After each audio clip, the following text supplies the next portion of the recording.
अहो ई का करतड़ा हो हमर खेतवा जोततड़ खेतवा हाँ। खेतवा जोततड़ त नइखे बुझात कहाँ हो जे खेत बइया तने बाबू के जियाता में पड़ले बा तू एती जा हो जा के खेत जोतले त हम कुछ बोले गई नहीं हां आय ओ जे खेत बटे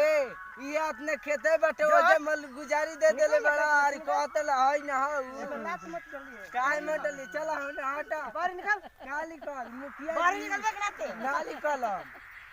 चलो मुखिया जी भी पहले फैसला हो तब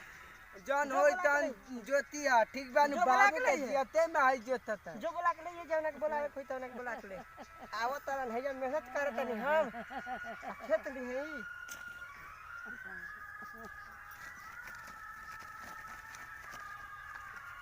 चलो हो गल बराबर तने घरे से खाए आवत तरन हिस्सा ली आवत तरन त मारब एक कुदारी सरिया के अब रख दो अब ठीक बा